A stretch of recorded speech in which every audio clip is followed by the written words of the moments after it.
So breaking off at 8 ball, aiming for centre ball, striking on the cue ball about 3/4 of my full strength, and ever so slightly to the right on the head ball, which has made its way nicely into the side pocket.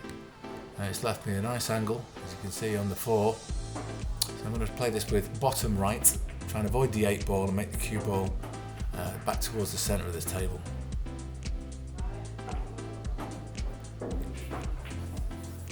And that's finished nicely behind the orange 5, which I can play slightly cushioned first onto the red 3, which is over the pocket, making a combination and leaving the orange where the 3 was.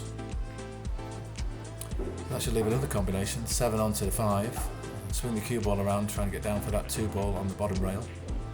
Didn't mean that cannon on that 12, strike 12 there, but it's not turned out too bad. I can still drop this in and head down towards the green 6. Hopefully leaving it at a slight angle to get up for that 7. Just plain ball striking there. This one, a bit of top and right required to make the 6 along the round and squeeze past that 12 to leave myself sight of the 7, past the 11 there into the corner. And here I'm just trying to pop the 7 and cannon onto the 11, move it out of the way and leave myself a shot on the 8 ball.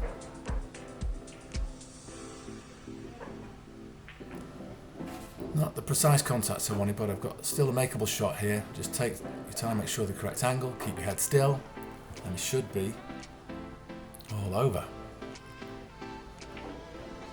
That'll do nicely. Please like and subscribe if you enjoyed this video.